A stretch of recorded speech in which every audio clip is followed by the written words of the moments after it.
After the breakup, your ex goes through the relief stage of the breakup on their own, as long as you leave them alone. But everything else after that, if they're going to progress through the other stages, it all requires certain behavior out of you. So a lot of people are asking me, Benny, is my ex going to come back? Blah, blah, blah. It's the wrong question to ask. Because if they come back, you still need to know what to do. If your ex is going to move through these stages of the breakup, it's going to require you to know what the hell's going on and what to do and what not to do. And so either they come to you, and that's great, or they don't, and you can go to them.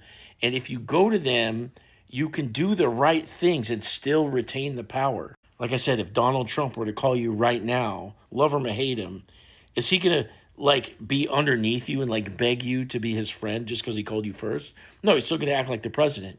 Likewise, you can retain the power even if you contact your ex first, later after no contact has passed. So, the relief stage. This is where your ex is closed off to you. They're trying not to think about you. They're just focusing on themselves and they're living life. And it seems like they really couldn't care about you. And to be honest, a lot of times this lasts about 3 months.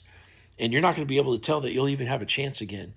Your ex is going to move through this stage all on their own. They're going to go away. They're going to focus on themselves. And once about 3 months has passed, it's going to hit them that you haven't been there anymore. And they're going to start to feel it. Now, the other stages that your ex goes through in no contact after the breakup are going to be curiosity, anxiety, and then doubt, okay? And the only way they're going to move through these stages is it's all dependent upon what you do and what you don't do.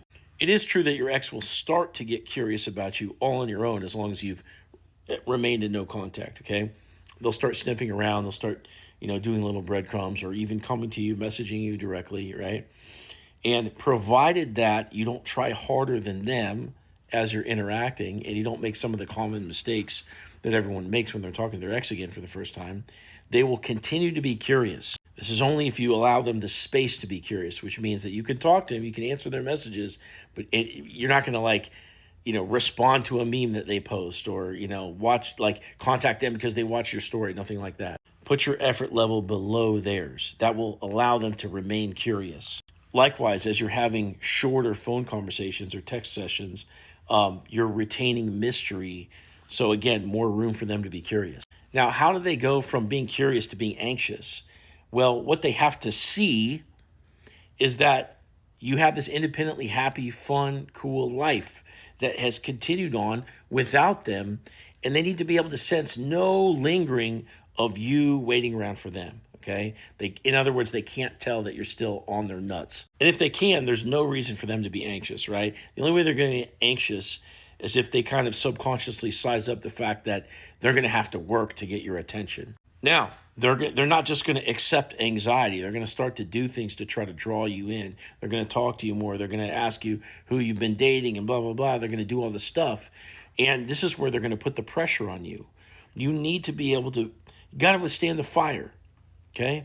You've got to be able to withstand the pressure. And as long as you can remain less invested than them while not cold shouldering them, not being dry, not doing too little, but you can face the fire and hang in there, that's when they're going to move into the doubt stage. And that's when you can start to get them back.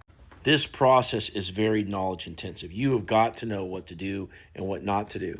So if you want my help getting your ex back, click up here, click here, set up a call, and I'll talk to you soon.